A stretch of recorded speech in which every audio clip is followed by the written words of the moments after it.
small business.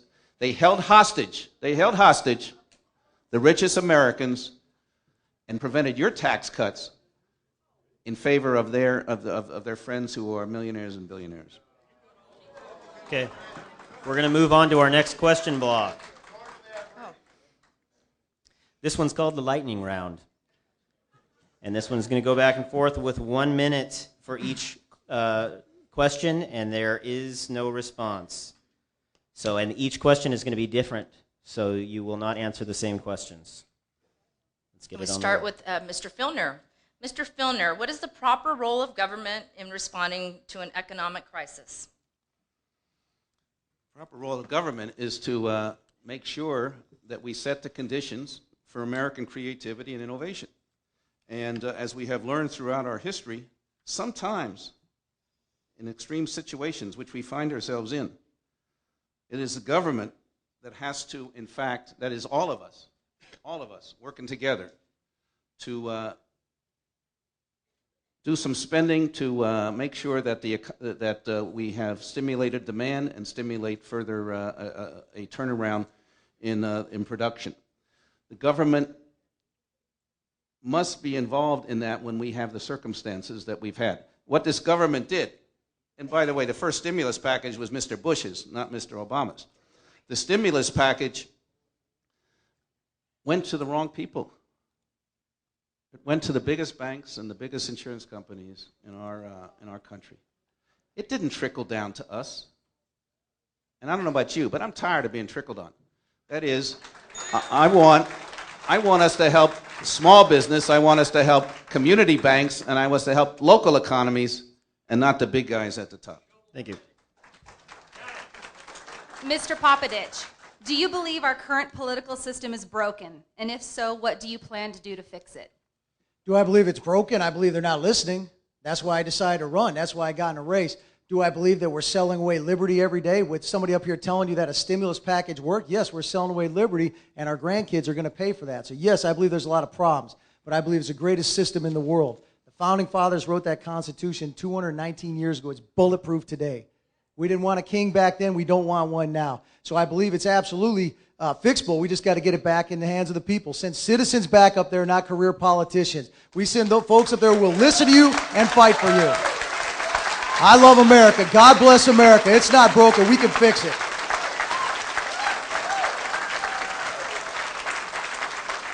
Thank you. Next question. Okay, Mr. Popaditch, how do you feel about the card check program? Excuse me. How do I feel about card check legislation? I'm absolutely opposed to it because it takes choice out of the hands of the citizens. Anything that allows our individual citizens to be bullied by an organization, I'm opposed to. I want you to have the right to choose. I'm not opposed to labor unions. I'm not for them. That's the sort of thing the government should stay the heck out of. You want to have a labor union, have it. But I'm absolutely opposed to project labor agreements. I'm not going to make any sweetheart deal with you as the government. So that's where I stand on card check legislation. Absolutely opposed to it. Next question. Mr. Filner, what place does bipartisanship have in the toolbox of a congressional member? Oh, it should be a very important part. It should be a very important part. But one of the, by the way, when the last question was about what would you do to fix it. One of the best things we can do, in fact, to... Please stick to the question, Mr. Filner.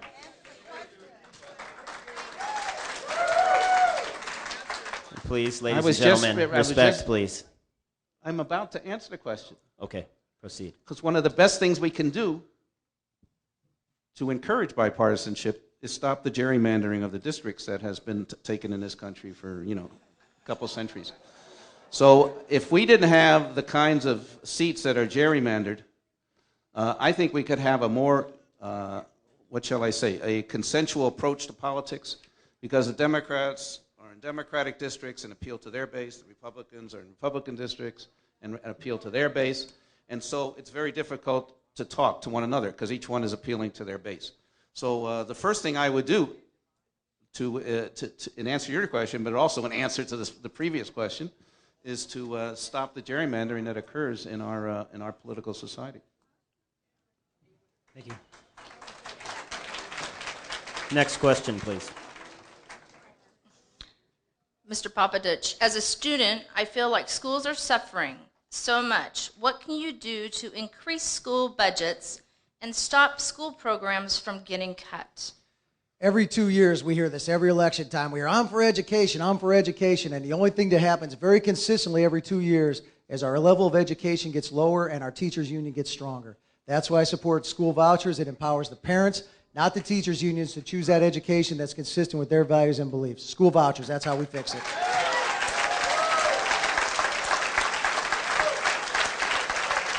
Next question, please. Mr. Filner, when you spoke to the Imperial Valley vegetable growers 3 years ago, you stated that George Bush was bankrupting the country. Why have you voted for all of the deficit spending of Obama? Quiet, please. Actually, I haven't. The biggest thing, ladies and gentlemen, that we can do to reduce the deficit is to bring the troops home from Afghanistan and Iraq.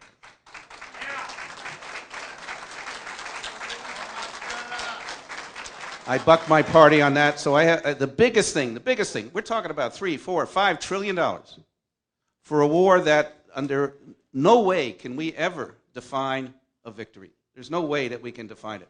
Yes, we can leave special forces there. Yes, we can make sure we're negotiating with local tribes. Yes, we can use technology. But I'm chairman of the Veterans Committee in the Congress. I have seen the broken bodies and the broken minds that have come back from that war, and I'm not sure what that was about. But I think that's the biggest way to stop the deficit.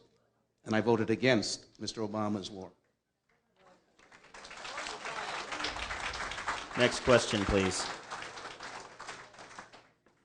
Mr. Popaditch, will health care cause managed care? I'm sorry, could you repeat the question or make it a little clearer for me? The question is, will health care cause managed care? Will health care, you mean Obamacare, or are we talking about the health care bill? I'm just reading the question as it's stated. Who asked the question? If we don't think it's a valid question, we can throw it out. Move on. Okay. Next question. Okay. As our representative, what will you do to change Washington's perception and make them realize that long border wait times equal a reduction in jobs, lack of business opportunities for legal law-abiding American residents, and inhibits the overall economic recovery of this nation? Absolutely. I'll listen to the businessmen of this district because those are all very valid business concerns. The 51st Congressional District, our congressional district, is the largest piece of U.S.-Mexico border of any congressional district in the House. For 18 years, we've had a congressman up there who's taken no position on this border and has done nothing to change it. Your congressman should be leading the charge on this, should be taking those issues to the House floor. Instead, we've allowed it to be defined from Cape Cod, Massachusetts, and South Carolina. Individuals who don't even live anywhere near this border telling us how to fix it. All those technologies will increase business here. I support every one of them, and as your congressman, I'll go there and fight for them to make them happen on the floor of Congress.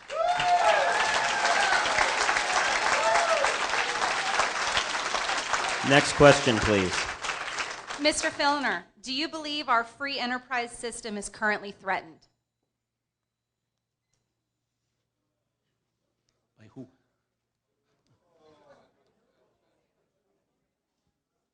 Tell me by who? By threatened by who? Chinese or what?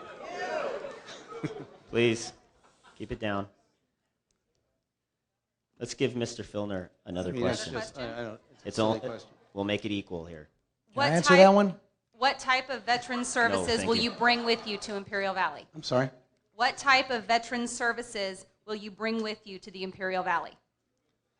You know, when I was first running for election in Imperial County and met with veterans groups and individuals over the county, the first thing they said was they needed a clinic right here in the valley so they wouldn't have to spend hours and hours going across the mountain to La Jolla, waiting there all day and getting a ride back. We now have a veterans clinic here in the valley. As chairman of the Veterans Committee for the last 4 years, we have brought over almost $25 billion worth of new money into the health care for our nation's veterans. That's a 65% increase, unprecedented in the history of the VA. We have worked on rural veterans. We have tried to help women veterans. We have worked on, we have a 5-year plan to get rid of homeless amongst veterans. So, and every veterans organization in America has given me their top legislative award. As we know, the VFW PAC, the only national endorsing organization, has endorsed me in this race because I have been the one that Thank has... you, Mr. Filner.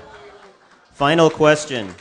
Mr. Moderator, may I finish the sentence that they have stopped me from doing? We went a little bit over, so let's move on to the final question. Okay, Mr. Popaditch, what would you do to assure no further cuts are made to food stamp benefits? What would I do to make sure no further cuts are made to food stamp benefits? Wow. Once again, I recognize there's a difference between an entitlement and a promise.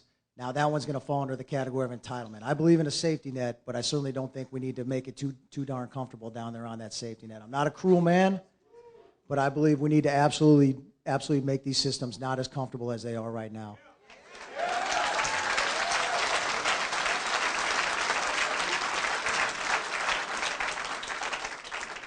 And now we'll move into our final segment, and that'll be closing statements. We'll start this the opposite way. Each candidate will have 2 minutes to answer and otherwise respond to this evening's questions.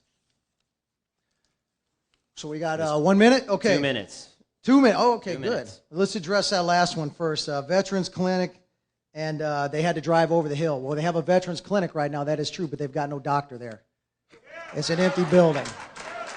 And I'll tell you one other thing, and there's no driver assigned there either to drive you over that hill. So now you're sitting here with a building, but you still have the same problem. So I'll tell you what, and the VFW PAC did endorse this man. And then the VFW veterans spoke so loudly. As a matter of fact, the commander of the post on the San Diego County side called that endorsement embarrassing, sad. And the VFW as an organization has rescinded that PAC and offered and moved to disband it. So be careful what endorsements this individual's throwing around.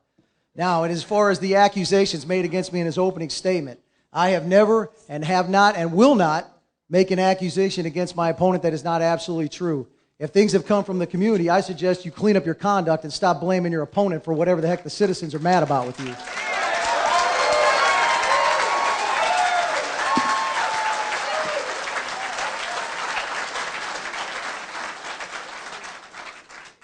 I love this country. That's why I got into this, because I believe in life, liberty, and the pursuit of happiness. I believe that those individuals who went before us, those veterans, those greatest generation, those individuals who opened businesses, who built this nation, they worked too hard to pass something down to that next generation. And I'm not going to watch it passed away and sold off into socialism on my watch. I'm going to Washington, D.C. to fight. I'm a citizen. I'm not going there because I want to make a career there. If given the honor of representing you, and it will absolutely be an honor to represent this survivors community of the Imperial Valley. You are survivors out here. I seek the honor of representing you, and if given that, I will listen to you, and I will fight for you.